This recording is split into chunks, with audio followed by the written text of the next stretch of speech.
السلام علیکم، کیسے ہیں سب بچے؟ تو آج ہم اپنی نئی کہانی آپ کو سناتے ہیں۔ کہانی کا نام ہے تین دوست۔ طوطا، چوہا اور خرگوش آپس میں گہرے دوست تھے۔ وہ تینوں مل جل کر رہتے تھے۔ خرگوش سب کے لیے کھانا پکاتا، گھر کی صفائی کرتا اور سنبھالتا۔ چوہا گھر کے لیے اناج، راشن پانی، سبزی ترکاری بازار سے لاتا اور طوطا جنگل سے کچھ لکڑیاں بازار میں جا کر بیچ آتا۔ اور اس طرح تینوں خوب محنت و مشقت کرتے اور خوشی خوشی رہتے۔ ان کی یہ گہری دوستی اور میل ملاپ پڑوس میں رہنے والی لومڑی کو ایک آنکھ نہ پاتا تھا۔ مکار لومڑی نے ایک دن موقع پا کر طوطے کا حال چال دریافت کیا۔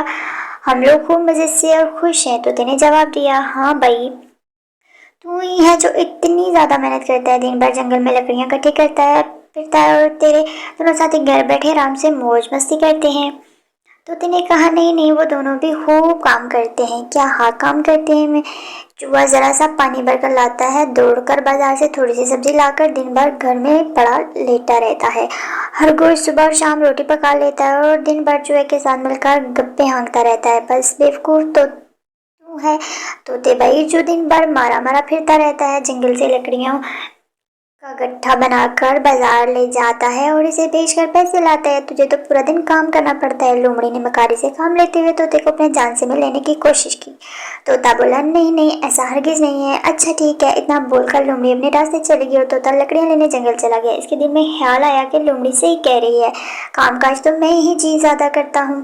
طوطا شام کو گھر لوٹنے کے بعد چوہے خرگوش سے کہا کہ روز روز لکڑیاں لاتے لاتے میں بہت زیادہ تھک گیا ہوں، اس لیے ہم آپس میں کام بدل لیتے ہیں۔ میں گھر پر رہ کر کھانا بنایا کروں گا۔ چوہا اور خرگوش نے جب یہ انوکھی بات سنی تو بہت حیران رہ گئے۔ پہلے تو ان دونوں نے طوطے کو منانے کی کوشش کی، لیکن جب وہ نہ مانا تو پھر چوہے نے کہا، چلو ٹھیک ہے، میں ہی جنگل سے لکڑیاں لے آیا کروں گا۔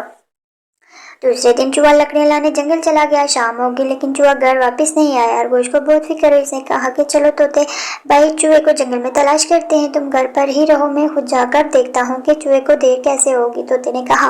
طوطا تھوڑی دیر بعد لوٹا اور بہت اداس تھا۔ اس نے خرگوش کو بتایا کہ چوہا جب لکڑی لے کر لوٹ رہا تھا تو بلی نے اسے مار کر کھا لیا۔ خرگوش کی آنکھوں میں آنسو تیرنے لگے۔ طوطا بھی رونے لگا کہ تین دوستوں میں سے ایک کی فضول میں مکار لومڑی کے بہانے کی وجہ سے جان چلی گئی۔ سویرے اٹھ کر طوطا خرگوش کو لومڑی کی ساری باتیں بتا کر روتے ہوئے معافی مانگنے لگا اور کہا کہ اب ہم دونوں مل جل کر ہی رہیں گے، اور یہ وعدہ بھی کیا کہ وہ آئندہ کبھی بھی مکار لومڑی سے نہیں ملے گا۔